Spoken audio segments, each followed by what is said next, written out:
ഇത് കുടിക്ക. Thank you sir. സ്മോളിൽ വെച്ചോടെ ഉണ്ടാവോ? അത് ശരി. അപ്പൊ അങ്ങനെയാണ് കാര്യങ്ങൾ.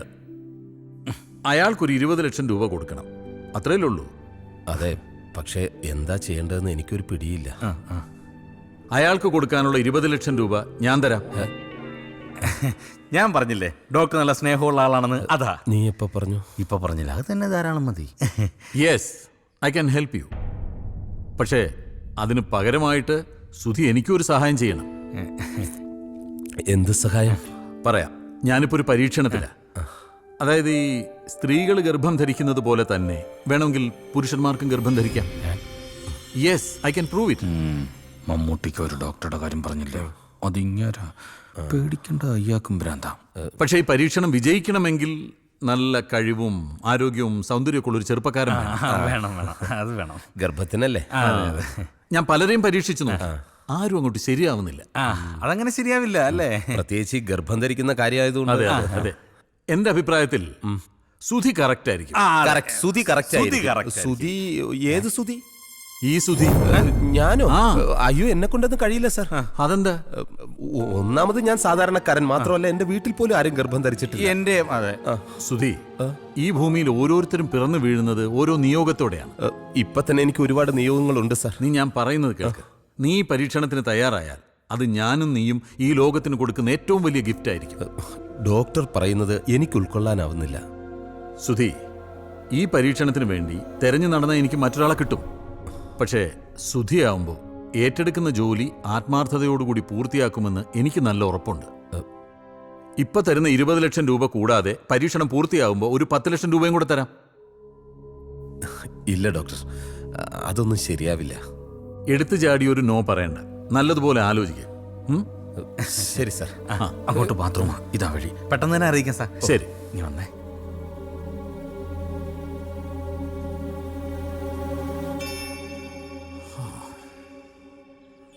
അതെ, നീ എന്താ ആലോചിക്കാനുണ്ടെന്ന് പുള്ളിയോട് പറഞ്ഞത്?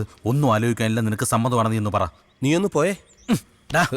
ഇവിടെ ആണുങ്ങള് പഠിച്ച പണി 18 നോക്കിയിട്ട് ചില പെണ്ണുങ്ങൾ ഗർഭിണിയാവുന്നില്ല. പിന്നെയല്ല ഇനി ഒരു ആണ് ഗർഭിണിയാൻ പോകുന്നത്. അങ്ങേർക്ക് മുഴുത്ത പ്രാന്താടാ. ഉള്ള സമയത്ത് ആ പൈസ മേടിച്ച് നീ ഒന്ന് രക്ഷപ്പെടാൻ നോക്ക്. അതെ, എന്തായാലും ഞാനൊന്ന് തീരുമാനിച്ചു. നന്നായി. പക്ഷേ നിന്റെ വീട്ടുകാരെ സമ്മതിക്കുമോന്നാ എന്റെ ഒരു പേടി.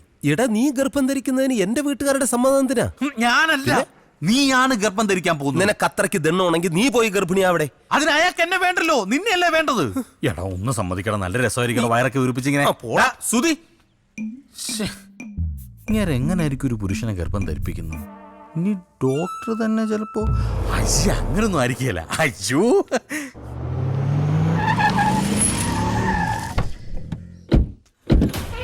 കേറി നോക്കടാ, അവനോട് ഉണ്ടോന്ന്.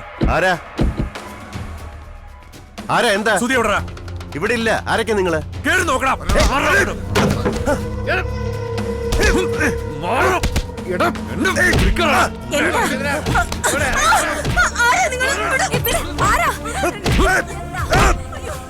പറയില്ലടാ.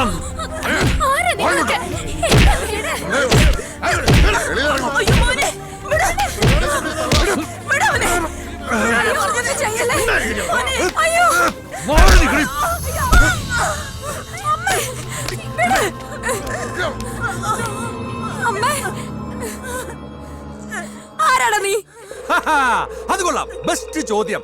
എടി കൊച്ചേ, നിന്റെ അപ്പൻ കൊലക്കുറ്റത്തിന് ജയിലിൽ കിടന്ന് ഓർക്കുന്നുണ്ടോ നീ? 20 ലക്ഷം രൂപ കൈനീട്ടി വാങ്ങിയിട്ട് കൊല്ലം 3 കഴിഞ്ഞു. എന്താണ് പ്രശ്നം? ഓ, വരും, അവൻ തരികയും ചെയ്യും. എനിക്കറിയാവടി. ഇറങ്ങിക്കോളി പേരാൻ പുറത്തോട്ട്. ഇറങ്ങടി പുറത്തോട്ട്. മനുഷ്യന്റെ പൈസ മേടിച്ചു. പട്ടാപ്പല് വീട്ടിൽ കയറി വന്ന് തോന്നിയാസം കാണിക്കുന്നു. നീ ആരടാ? നിനക്ക് എന്നാ അറിയാം? എടാ, ഈ വീടും സ്ഥലവും സുധി എന്റെ പേർക്ക് എഴുതി തന്നിട്ടുള്ളതാ. അത് നീ മാത്രം തീരുമാനിച്ചാ മതിയോ? ഓഹോ, സാറാർ ഇവിടുത്തെ കളക്ടറാണോ? യവൻ ബ്ലേഡ് ആന്റണിയാ. ആദ്യം പണം കൊടുക്കുക, പിന്നെ വീടും പറമ്പും കൈക്കലാക്കുക. ഈ നാട്ടിലെ നിയമവും കോടതിയും പോലീസും ഒക്കെ ഉണ്ട്. എന്നെ സംബന്ധിച്ചിടത്തോളം കോടതി, നിയമവും പോലീസും കോപ്പും ഒക്കെ ഞാൻ തന്നെയാ. നാട്ടുകാരുടെ മൊത്തം നെഞ്ചത്ത് കയറി നിരങ്ങിട്ട് നീയൊക്കെ ഇവിടെ നിന്ന് പോന്ന കാണണം. നീയൊക്കെ കാണിക്കുന്ന ഈ നകളിപ്പിന്റെ ഫലം അനുഭവിക്കാൻ പോകുന്നതേ അവനാ, സുധീന്ദ്രൻ. പോടാ നിന്ന് വരട്ടാ, പോടാ. ഇത് ഇവിടം കൊണ്ടൊന്നും തീരത്തില്ല, ഓർത്തോലരും.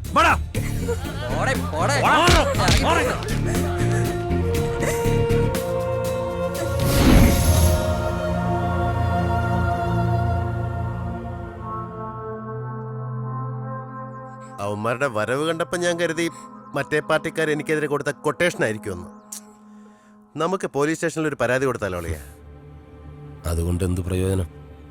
ഒന്നുകിൽ അവന് കൊടുക്കാനുള്ള കാശ് കൊടുക്കണം, അല്ലെങ്കിൽ വീടും പറമ്പ് അവന്റെ പേർക്ക് എഴുതി കൊടുക്കണം. ഇത്രയൊക്കെ ആയ സ്ഥിതിക്ക് ഞാൻ ആ ലോക്കൽ കമ്മിറ്റിയിലെ സരസനുമായിട്ടൊന്ന് ബന്ധപ്പെട്ടാലോ? വേണ്ട, അവര് തരൂ 20 ലക്ഷം. നിന്റെ അച്ഛനും മുത്തച്ഛനും ഉറങ്ങുന്ന മണ്ണായത്. നമ്മൾ ഇവിടുന്ന് ഇറങ്ങേണ്ടി വരുമോ മോനെ? ഇല്ലമ്മേ. എന്താ വേണ്ടതെന്ന് എനിക്കറിയാം.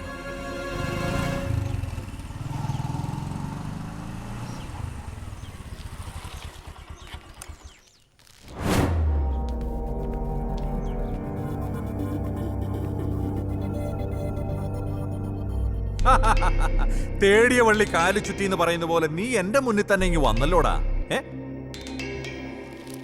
ദാ, തരാനുള്ള പണം മുഴുവനും കൊണ്ടുവന്നിട്ടുണ്ട്.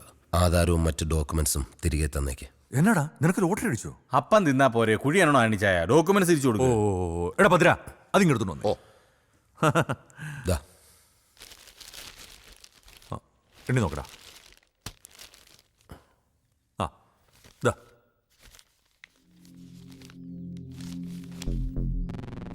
കണ്ണടാ, വീട്ടിൽ കയറി ഒന്ന് വിളയാടിയപ്പം ഇല്ലാത്ത കാശ് തനിയേ ഉണ്ടായി.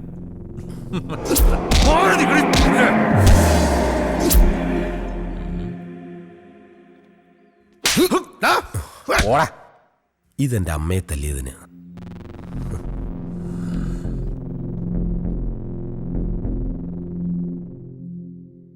സർ, പറഞ്ഞതിലും കൂടുതൽ പണം സാർ എനിക്ക് തന്നു. എന്റെ ബാധ്യത മുഴുവൻ തീർത്തു.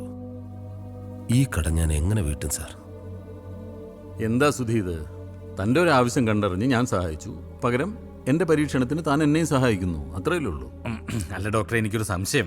ഈ പരീക്ഷണം പരാജയപ്പെട്ടാല് ഞങ്ങൾ ഈ കാശ് തിരിച്ചു തരണോ? വേണ്ട. മാത്രമല്ല, ഞാൻ നിങ്ങൾക്ക് ബാക്കി തരാനുള്ള പണം മുഴുവൻ തരികയും ചെയ്യാം. അതാണ് ഞാൻ പറഞ്ഞില്ലടാ, പൈസയുടെ കാര്യത്തിൽ ഡോക്ടർ നല്ല സന്മനസ്സുള്ള ആളാണെന്ന്. അങ്ങനെയാണ് ഡോക്ടർ. ഒരു സംശയം കൂടി. ഈ പെണ്ണുങ്ങൾ ഗർഭം ധരിക്കുമ്പോഴാണല്ലോ ഗർഭിണി എന്ന് വിളിക്കുന്നത്. അതെ. അപ്പൊ ആണുങ്ങൾ ഗർഭം ധരിച്ച് എന്ത് വിളിക്കും? ഗർഭിണെന്നോ? അത് നമുക്ക് ഗർഭശ്രീമാൻ എന്ന് വിളിക്കാം. ആ, ഗർഭശ്രീമാൻ. അത് കൊള്ളാം. ഗർഭശ്രീമാനെ അത് കൊള്ളാം. ഞാൻ സുധീന്ദ്രന്റെ അവസ്ഥ മുതലെടുക്കുകയാണെന്ന് തോന്നുന്നുണ്ടോ? ഡോക്ടർ എന്താ അങ്ങനെ ചോദിച്ചേ? അല്ല, ഒരു കാരിയർക്ക് വേണ്ടി ഞാൻ പല സ്ഥലത്തും അന്വേഷിച്ചു, പലരെയും കണ്ടു. പക്ഷേ ഒന്നും അങ്ങോട്ട് ശരിയായില്ല. അങ്ങനെ ഇരിക്കുമ്പോഴാണ് വളരെ അപ്രതീക്ഷിതമായി സുധീന്ദ്രൻ എൻ്റെ മുമ്പിൽ വന്ന് പെട്ടത്. അല്ല, നമ്മളിവിടെ ഒന്ന് റിലാക്സ് ചെയ്യാൻ വന്നതല്ലേ? എടുത്ത് കഴിക്കേ. അതെ, കഴിക്ക്. അതെ, ഒന്ന് ചിയേഴ്സ് അടിച്ചേ. മുട്ടിക്ക്.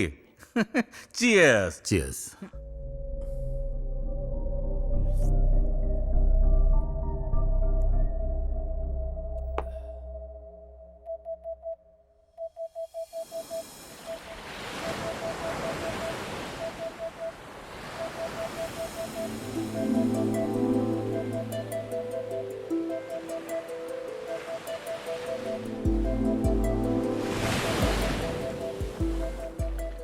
നീ എന്തെങ്കിലും ഒന്ന് പറയേ. സുധിയേട്ടന് പോയേ തീരൂ അല്ലേ? ആരെയും വിട്ടുപോകാൻ താല്പര്യം ഉണ്ടായിട്ടല്ല. പക്ഷേ വലിയ ശമ്പളമുള്ളൊരു ജോലി എൻ്റെ എല്ലാ പ്രശ്നങ്ങൾക്കുമുള്ളൊരു പരിഹാരമാണ്. സുധിയേട്ടന്റെ പ്രശ്നങ്ങളൊക്കെ എനിക്ക് അറിയാഞ്ഞിട്ടല്ല. 1-2 വർഷങ്ങൾ കഴിഞ്ഞാൽ പിന്നെ നമ്മൾ ഒരുമിച്ചല്ലേ, മരണം വരെ. അമ്മയെ ശ്രീകുട്ടിയൊക്കെ ഒരു വിധത്തിലാ പറഞ്ഞ് സമ്മതിപ്പിച്ചത്. ഒരു ദിവസം പോലും കാണാതിരിക്കാൻ കഴിയില്ല എനിക്ക് എന്റെ സുധിയേട്ടന്. പിന്നെ എങ്ങനെയാ 2 വർഷം?